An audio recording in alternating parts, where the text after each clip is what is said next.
Chapter 8. The Stores took Eleanor to the rest centre, and although both Will and Flick sought to accompany the injured druid, they were told gently but firmly that their assistance was not needed. Enigmatic and silent, Stores and druid disappeared into the corridors of the centre, and the Valemen were left standing in the rain.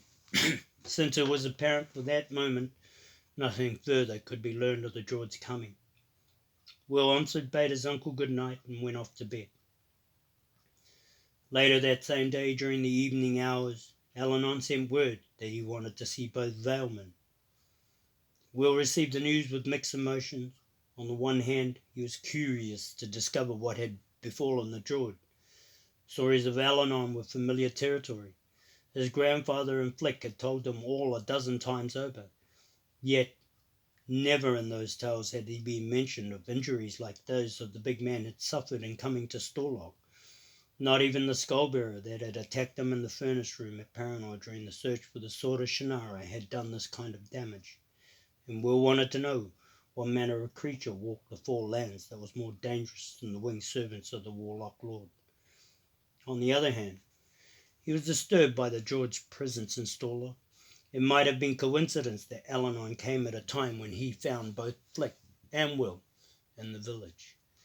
It might have been by that chance that he stumbled upon them rather than the Stores.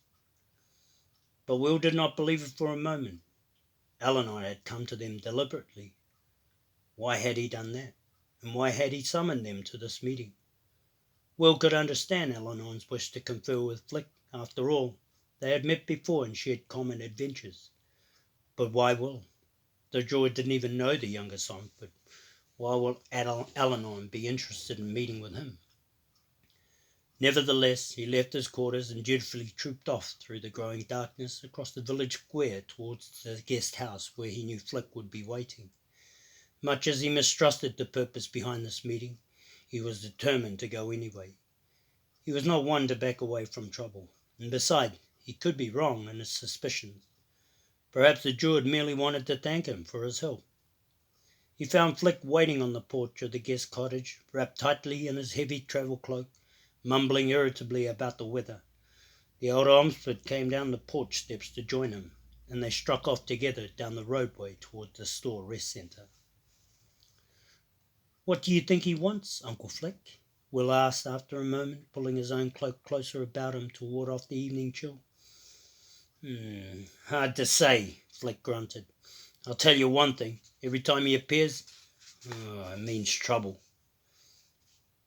"His coming to Storlock has something to do with us, doesn't it?" Will ventured, watching his uncle's face. Flick shook his head uncertainly.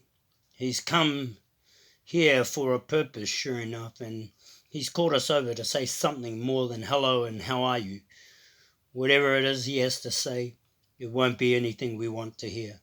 I know that much. It never has been before, and I see no reason to expect anything different this time around." He stopped abruptly and faced his nephew. "You watch yourself in there with him, Will. He is not to be trusted." I'll be careful, Uncle.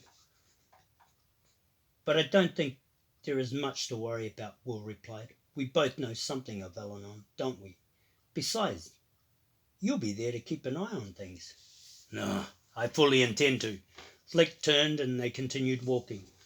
"Just remember what I said." Moments later they mounted the porch steps of the rest centre and stepped inside.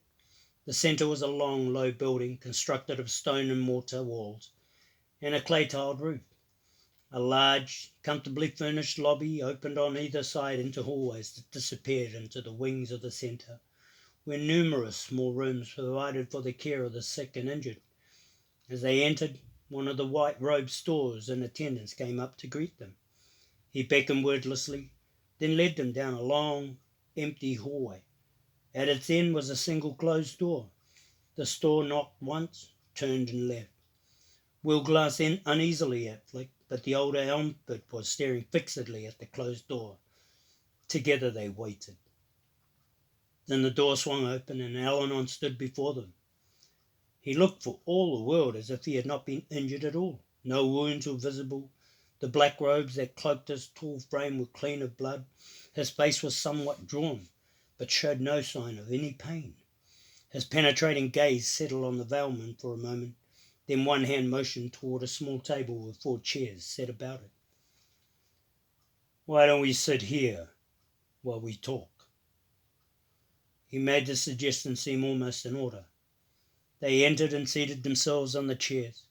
The room was windowless and bare of furnishings, except for the table and the chairs and a large bed.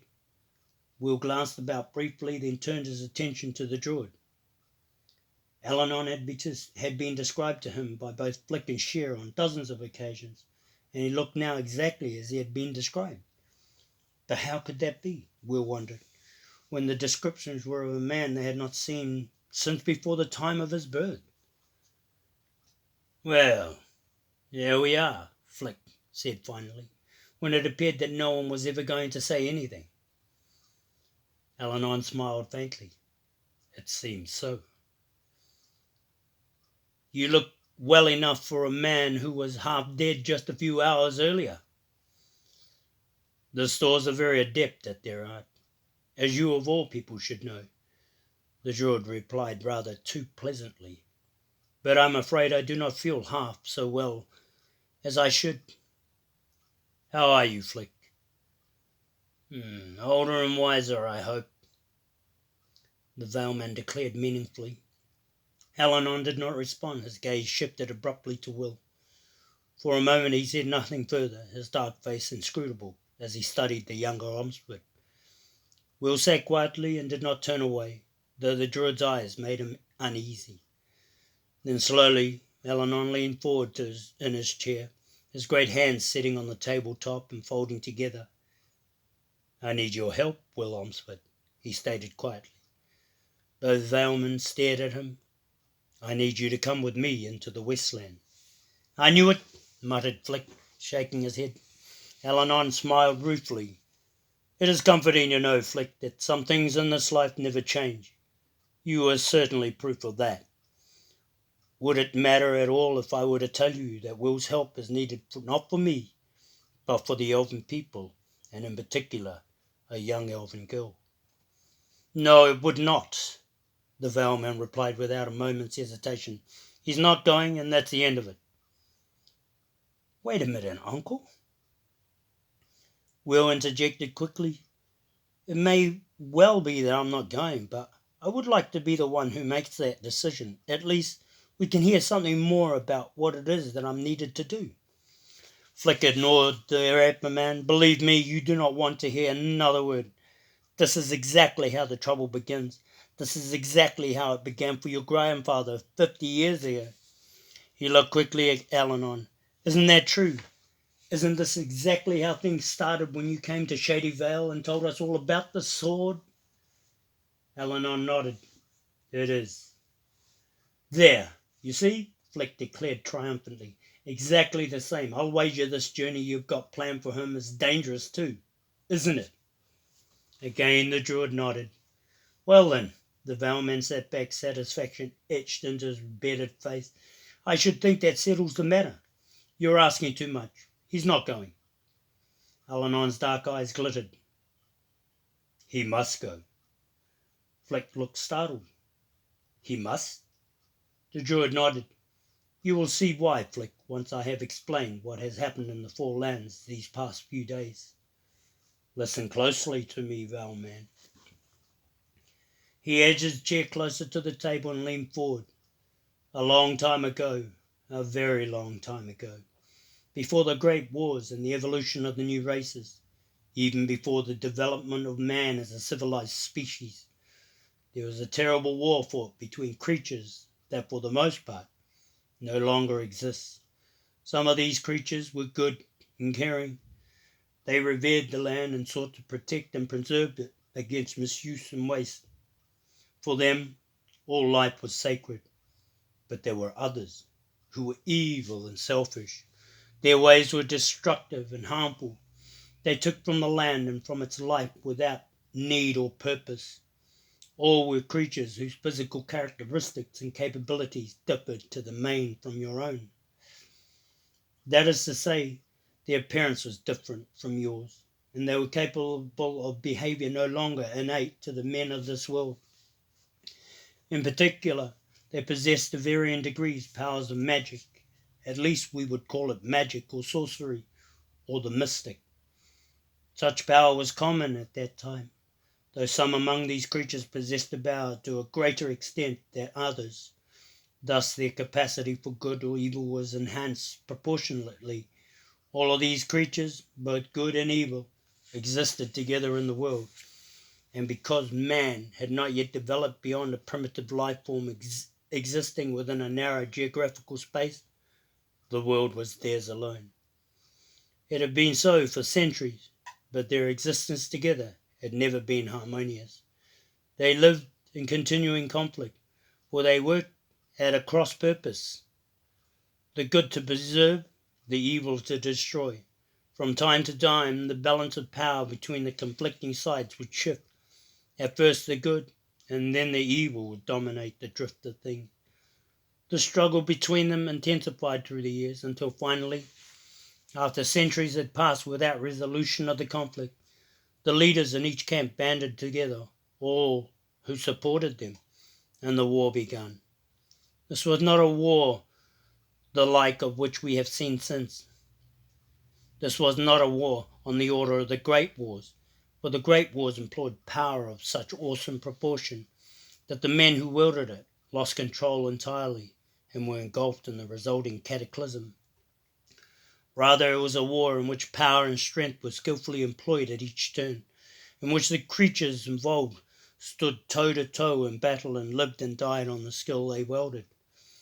This was the wars of the races which have dominated this history of the New World and the race wars. The warlock lord perverted the thinking of those who served him, turning them against one another, so that in the end he might enslave and rule them all. But in this war, there was never any deceit or illusion that swayed those who fought it. Good and evil were polarized from the beginning. No one stood aside in neutrality, for there were no neutral corners to be found. This was a war fought to determine forever the character and mode of evolution of life on the earth across from which it was waged. It was a war that would decide whether the land would forever be preserved or forever desecrated. Each camp had resolved once and for all to achieve total victory over the other. For the creatures of evil, if they were defeated, it meant banishment for the creatures of good. If they lost, it meant annihilation. So the war was fought, a terrible, monstrous war that I will not even attempt to describe, for there would be no point in doing so. For our purposes here, it is only important that you know that the evil ones were defeated. Their power was broken, and they were driven back and finally trapped. Those who had defeated them used their powers to create a forbidding, a wall of imprisonment behind which the evil was to be placed. Their prison was not of this world, nor any world, but a black hole of emptiness and isolation, where nothing but the evil would be permitted to exist. Into this hole the evil was banished, sealed away behind the wall of the forbidding for all time.